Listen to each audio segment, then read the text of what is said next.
ಎಲ್ಲರಿಗೂ ನಮಸ್ಕಾರಗಳು. ನನ್ನ ಹೆಸರು ಶಕಿಲಾ ಬಾನು ಮಾಬುಸಾ ಮುಜಾವರ್. ನಾನು 10ನೇ ತರಗತಿಯಲ್ಲಿ ಓದುತ್ತಿದ್ದೇನೆ. ನಮ್ಮ ಶಾಲೆ ಹೆಸರು ಶ್ರೀ ಉಜ್ಜಯಿನಿ ಜಗದ್ಗುರು ಸಿದ್ದೇಶ್ವರ ಪ್ರೌಢಶಾಲೆ ವರೂರು. ಈ ಚಟುವಟಿಕೆಯಲ್ಲಿ ನಾನು ಮಾನವನ ಹೃದಯದ ಬಗ್ಗೆ ತಿಳಿಸಿಕೊಡುತ್ತಿದ್ದೇನೆ. ಮಾನವನ ಹೃದಯವು ಒಂದು ಸ್ನಾಯುವಿನಿಂದಾದ ಅಂಗ. ಅದು ನಮ್ಮ ಮುಷ್ಟಿಯಷ್ಟು ದೊಡ್ಡದಾಗಿರುತ್ತದೆ. ಆಕ್ಸಿಜನ್ ಮತ್ತು ಕಾರ್ಬನ್ ಡೈಆಕ್ಸೈಡ್ ಎರಡನ್ನು ರಕ್ತದ ಮೂಲಕವೇ ಸಾಗಾಣಿಕೆ ಮಾಡುವುದರಿಂದ ರಕ್ತವು ಮಿಶ್ರಣವಾಗದಂತೆ ತಡೆಯಲು 2 ಹೃತ್ಕರ್ಣ ಮತ್ತು 2 ಹೃತ್ಕಕ್ಷಿಗಳನ್ನು ಹೊಂದಿದೆ.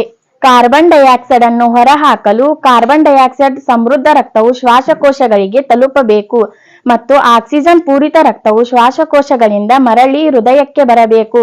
ನಂತರ ದೇಹದ ಉಳಿದ ಭಾಗಗಳಿಗೆ ಪಂಪ್ ಮಾಡಬೇಕು. ಆಕ್ಸಿಜನ್ ಸಮೃದ್ಧ ರಕ್ತವು ಶ್ವಾಸಕೋಶಗಳಿಂದ ಎಡ ಹೃತ್ಕರ್ಣಕ್ಕೆ ಬರುತ್ತದೆ. ಎಡ ಹೃತ್ಕರ್ಣದಿಂದ ಸಂಕುಚಿಸಿದಾಗ ರಕ್ತವು ಎಡ ಹೃತ್ಕಕ್ಷಿಗೆ ವರ್ಗಾವಣೆಯಾಗುತ್ತದೆ. ನಂತರ ಎಡ ಹೃತ್ಕಕ್ಷಿ ಸಂಕುಚಿಸಿದಾಗ ರಕ್ತವು ದೇಹದೊಳಗೆ ಮಹಾಪಧಮನಿಯ ಮೂಲಕ ಸಾಗಿಸಲ್ಪಡುತ್ತದೆ.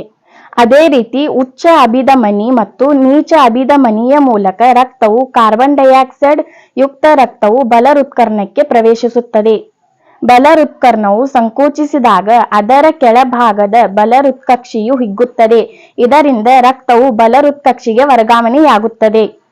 ನಂತರ ರಕ್ತವು ಪುಪ್ಪುಸಕ ಅಪಧಮನಿಗಳ ಮೂಲಕ ಶ್ವಾಸಕೋಶಗಳಿಗೆ ಸಾಗಿಸಲ್ಪಟ್ಟು ರಕ್ತವು ಕಾರ್ಬನ್ ಡೈಆಕ್ಸೈಡ್ ಅನ್ನು ಬಿಟ್ಟುಕೊಟ್ಟು ಆಕ್ಸಿಜನ್ ಅನ್ನು ಪಡೆದುಕೊಂಡು ಪುಪ್ಪುಸಕ ಅಭಿಧಮನಿಗಳ ಮೂಲಕ ಎಡ ಹೃತ್ಕರ್ಣಕ್ಕೆ ಸಾಗಿಸಲ್ಪಡುತ್ತದೆ. ಅಂದರೆ ರಕ್ತವು ದೇಹದ ತುಂಬ ಒಂದು ಪರಿಚಲನೆಯನ್ನು ಪೂರ್ಣಗೊಳಿಸಲು 2 ಸಲ ಹೃದಯದ ಮೂಲಕ ಹಾಯ್ದು ಹೋಗುತ್ತದೆ. ಇದನ್ನೇ ಹಿಮ್ಮಡಿ ಪರಿಚಲನೆ ಎನ್ನುವರು. ಹೃತ್ಕರ್ಣಗಳು ಅಥವಾ ಹೃತ್ಕಕ್ಷಿಗಳು ಸಂಕೋಚಿಸಿದಾಗ ರಕ್ತವು ಹಿಮ್ಮುಖವಾಗಿ ಹರಿಯದಂತೆ ಕವಾಟಗಳು ನಿಯಂತ್ರಿಸುತ್ತವೆ. ಹೃದಯದ ಬಲಭಾಗ ಮತ್ತು ಎಡಭಾಗವನ್ನು ಸೆಪ್ಟಮ್ ಎಂಬ ಭಿತ್ತಿಯು ಪ್ರತ್ಯೇಕಿಸುತ್ತದೆ.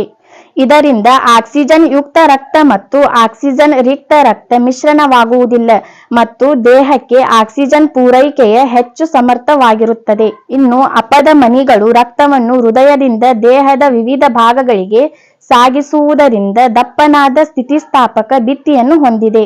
ಅಭಿಧಮನಿಗಳು ವಿವಿಧ ಅಂಗಗಳಿಂದ ರಕ್ತವನ್ನು ಸಂಗ್ರಹಿಸಿ ಹೃದಯಕ್ಕೆ ಸಾಗಿಸುವುದರಿಂದ ಇವುಗಳಿಗೆ ದಪ್ಪ ಭಿತ್ತಿಯ ಅಗತ್ಯವಿಲ್ಲ.